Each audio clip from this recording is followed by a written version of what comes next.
So, good morning. I'm really excited for this moment for a variety of reasons. One, when Shari and I first met, one of the first things I said to her was, you have to come to Cincinnati. Is that true? It's absolutely true. And guess what? She's here. I will say Derrick comes through, and it's interesting being in Cincinnati with Derrick because everywhere we go, it's like, royalty. And I think that really speaks to the way he shows up in community. Anyways, we're going to move right along. I want the room here to know why you're such an amazing person. So if you don't mind, maybe with a few minutes, tell us who you are and what makes you so amazing. Who I am. Usually I start by reciting my resume at this moment in time.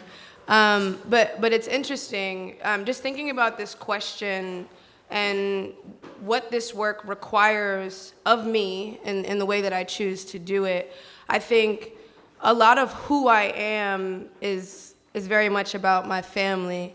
Right before I came up here, I was like texting everyone. I'm like, what is the live stream link?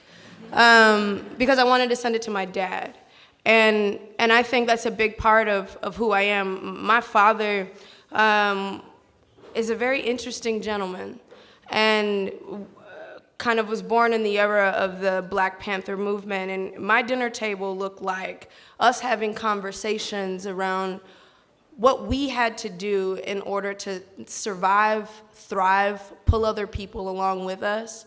And I often say, I joke, like I stumbled into this work, but it really looked like me being raised by a community and this being so normal. I worked in government for 15 years, and I always have to tell people that. Like, I'm a recovering government employee. And I say that, and then I say, shout out to the people that work in government. It is hard. Yeah. It's a really hard job. And the way that I showed up in that space, the way that my family prepared me to show up in that space was to open doors, was to kick them open and pull other people in. And I think that's who I am. Could you tell us about your participatory budget project in Oakland? Yeah, I can. So people in Oakland, just know, I know that I'm not from Oakland. I live there, which is an important distinction. But I'm the co-executive director at the Participatory Budgeting Project. We have one mission, and that's to empower community members to decide how government funds are spent. And I really love this work, but honestly, it's a strategy. It's part of my far-reaching long-game strategy to arm community members with the skills and resources to be government, the government that we believe is possible. Some people are born knowing that they could be mayor, city councilor, and so on. I think everyone has that opportunity.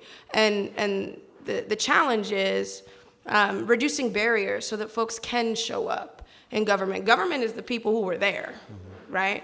And so how do we get our people in those seats? And participatory budgeting is part of my strategy to get our people in those seats. Awesome. A few things. Who's a timekeeper? Okay. So our question is about how we can maintain our authenticity when so many times we're asked to go into spaces where we have to perform or to have a mask on. One of the reasons why Shari and I love each other is because we always know in these rooms we got each other's backs. We give each other the look and it's like, are you okay? You good?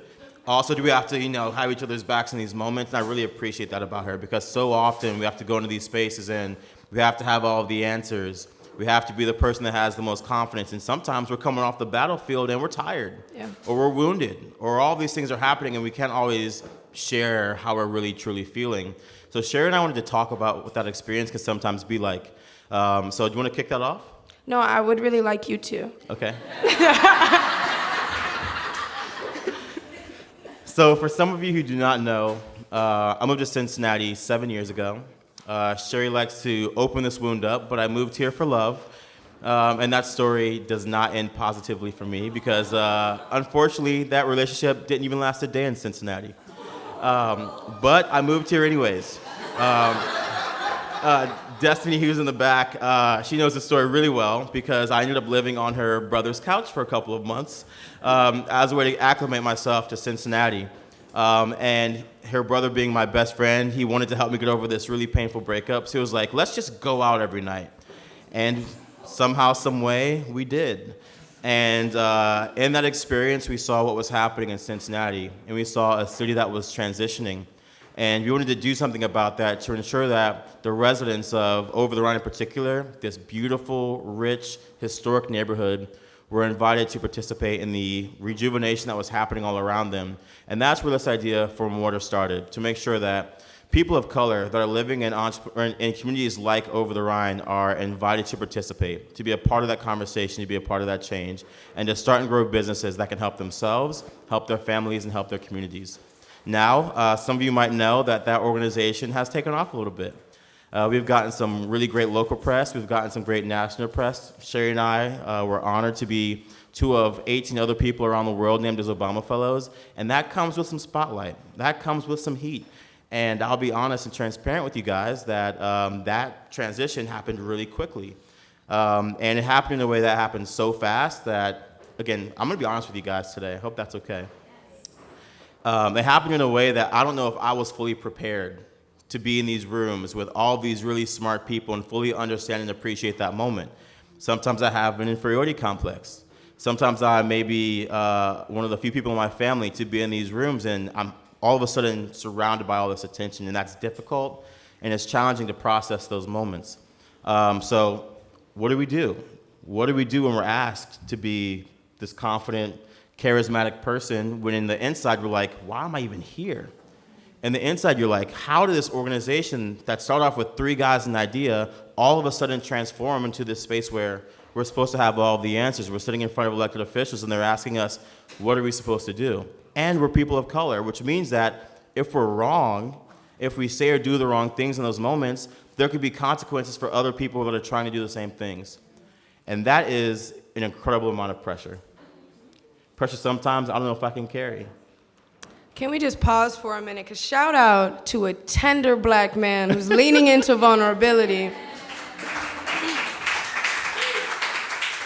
And I think that's one of the biggest compliments I can give. I don't know a lot of folks that are black men that are comfortable expressing how hard things are sometimes. I think society tells us that we have to show up a certain way. And I'm talking about black men right now. Let's not even talk about black women and how we have to show up.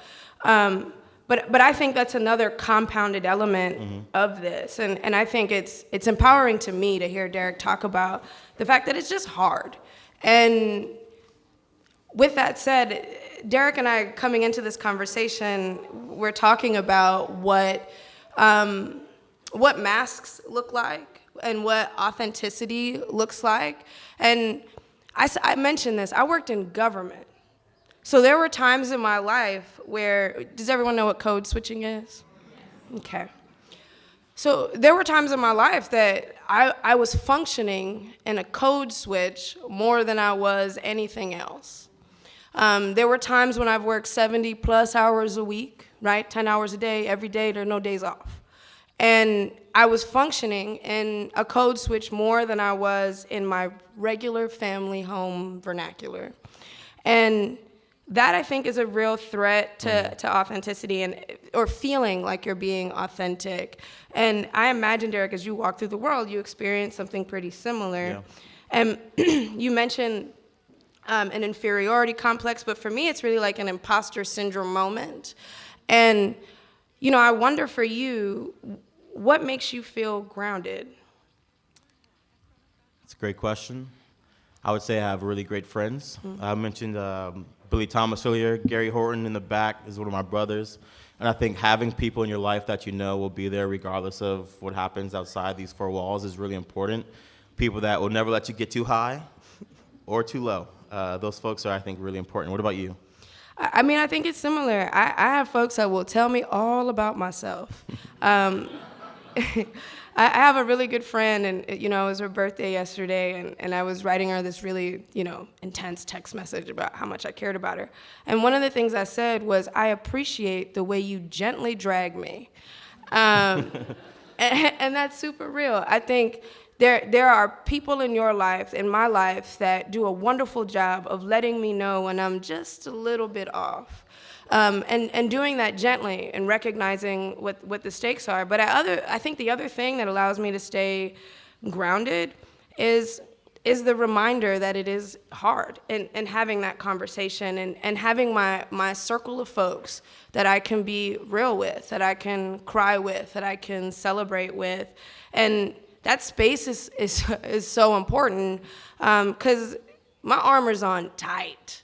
And I carry a lot of people with me, and I feel a responsibility to do that, and that's a choice that I make. And I think about what the workout needs to be, like the muscles I need to flex in order to do this, and it's friends and support, but it's practice. When young people ask me, G asked me this question a second ago, he said, well, how do you take a person that might be a little, quote, rough around the edges, and get them into these rooms where they need to be in order to thrive? And honestly, it's practice. I used to run an employment program. We put 4,000 young people to work every year. Some of them needed some practice. And I think that's a very real thing, that is a part of this equation.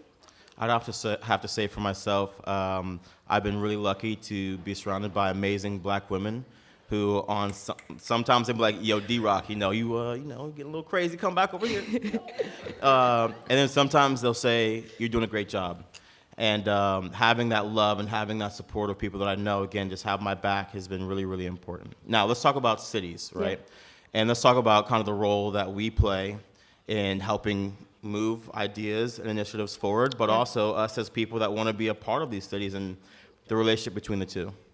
Yeah, so what's your question? How do you do that in a place like Oakland? How do you do that in these other places that you've been living? Well, to be perfectly honest, I have a rule, and that rule is, like I told, when I started, I'm like, hey y'all, I'm not from Oakland. I happen to live there, and that's pretty much my approach to community work. I think that my job and the role that I play in this work, and I do this kind of work, participatory budgeting work, all over the country. So I'm stepping into communities that have grassroots leaders, that have leadership, that have folks on the ground that do the work. My job is to say, y'all already know the answers, right? You have a deep grasp of the challenges in this space, and I know that people most proximate to the issue are going to be closest to the solution.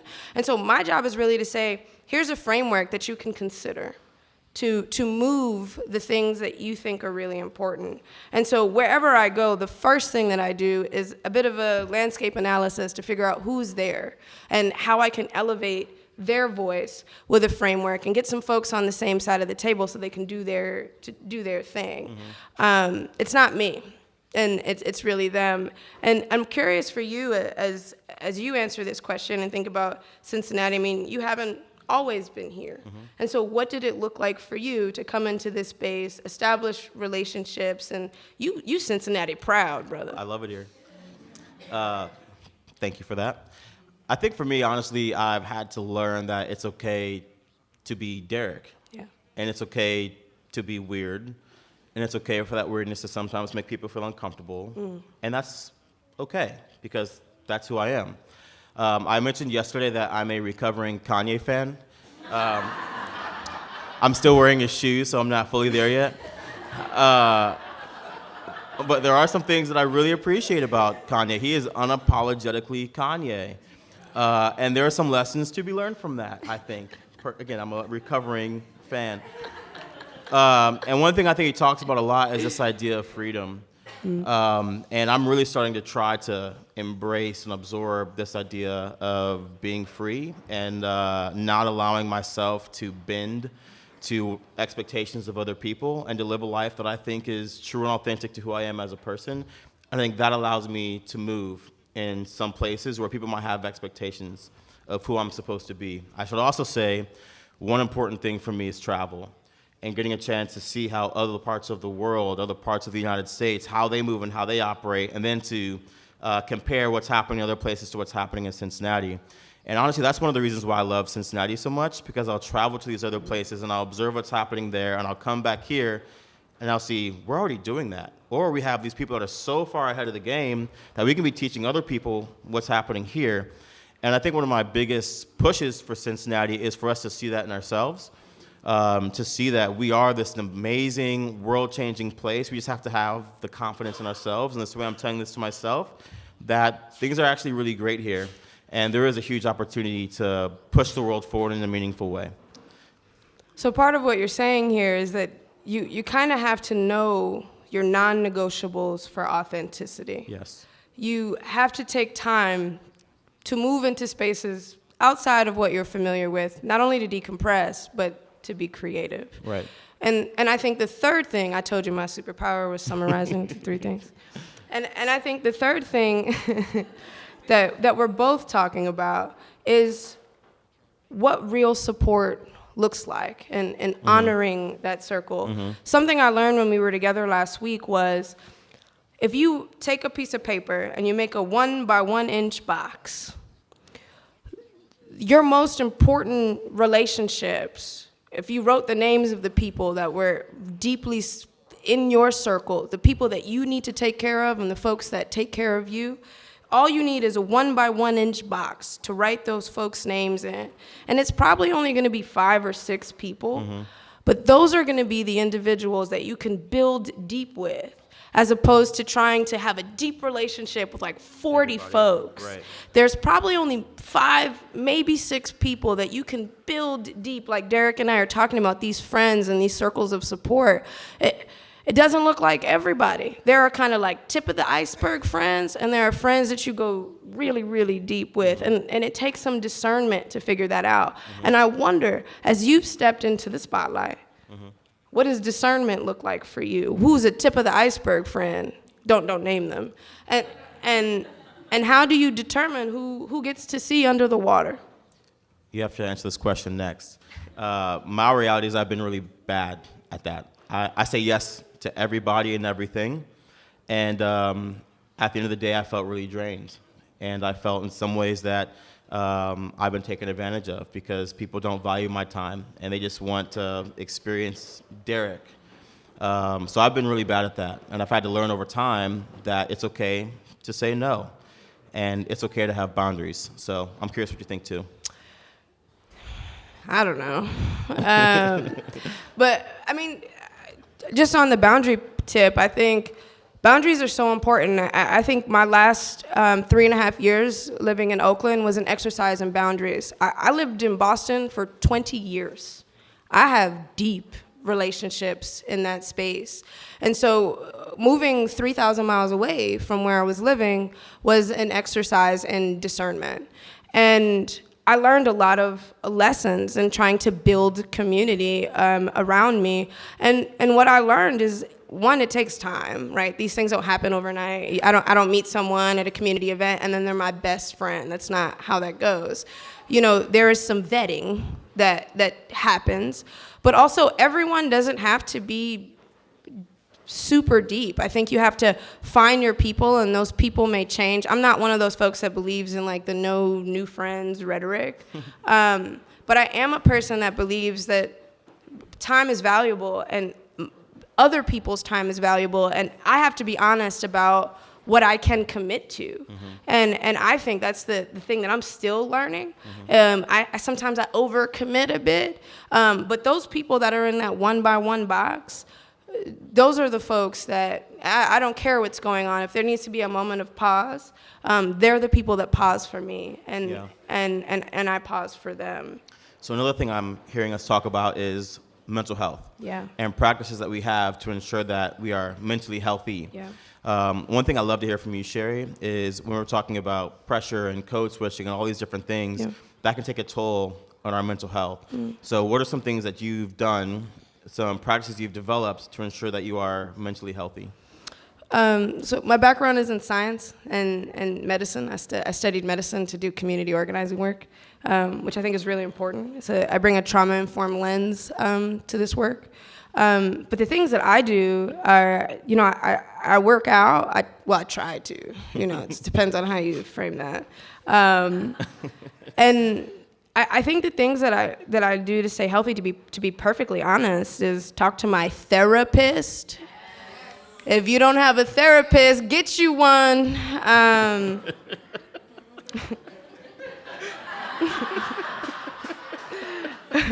But seriously though, that's a big piece of it.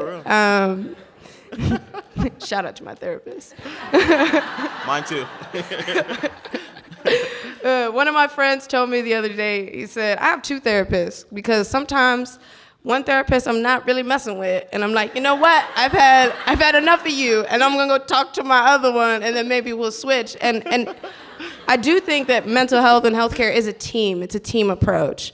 And you know, the same way we talk about what matchmaking looks like in our romantic relationships, there is a matchmaking element in mental health relationships. So for me, my mental health looks like my therapist, my level of activity, and you know, I go to church, and my pastor is great. He talks about dismantling white supremacy from a religious context, and that fills me up.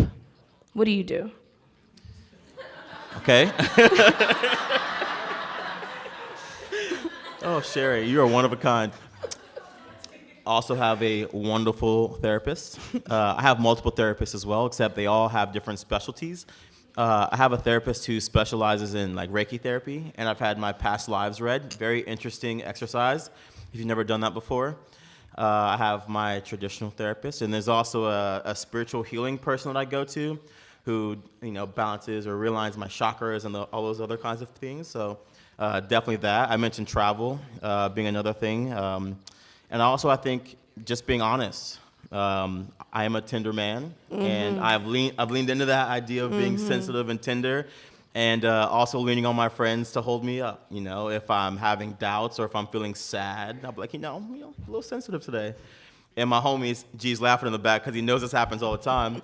They'll be like, Derrick, it's going to be okay. So I would definitely say having those spaces to be vulnerable and transparent is really important. How much do you laugh? All the time, or at least I try to. Yeah, I think that is like a major key to this. Is this work is hard and it takes a lot out of you. It can, and I laugh a lot. I'm people that know me well know that I'm really goofy, and I think that that's one of my strategies to getting through. It has to be. I have to laugh about this on days, especially when it's especially hard. Yeah, agreed. How much time do we have left? 2 minutes? Okay, so Shari. You're gonna roast me. Here we go. How about you tell us your hype up song? Let's say you got a presentation or you got something that's gonna have to get you fired up. What song do you go to get you ready? Okay, I'm gonna answer this in two ways. So the song I'm listening to right now is by Skip Marley. It's called Lions. Ooh, it's good. Ooh, I just found that the other day. But on the real, it's a lot of DMX. What's my name? Do a little karaoke for us? No. It's a lot of curse words in that song. My dad, I just sent him the link, so I can't keep that. Sorry, Dad. I will say mine. Again, I'm a recovering Kanye fan, so forgive me in advance. It's a Kanye song. It's St. Pablo. And, he says he's the next generation. No, he's this generation's Einstein or something like that. And of course it's a crazy thing to say, but he's getting himself ready to go, and he's getting himself up by like having these really crazy statements. So I really appreciate that. It gets me fired up. Yeah, that's good. Everybody should have a fired up playlist. Everyone also should. You don't have to share what's on it. I have some embarrassing songs on my fired up playlist. That's a really good question. As we close out, I just want to say a couple more things to make Derrick a little uncomfortable. And that's a big thank you. I think when you meet folks that are in spaces, like Derrick is modeling something for everyone in the room right now. When I first met Derrick, he said, we are going to do some work together. And I'm like, yeah, sure, everybody says that. But he's modeling what coming through on that looks like, what speaking with intention looks like, and building a pathway forward. I talked about how, in order to show up in this space, like I have a commitment, I have a mission. That mission is to pull people with me. That is my long game strategy. That's why I will be palatable.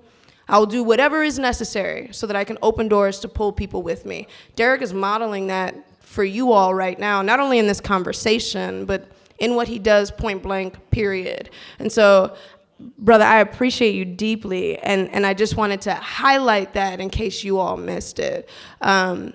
Thank you. Appreciate you.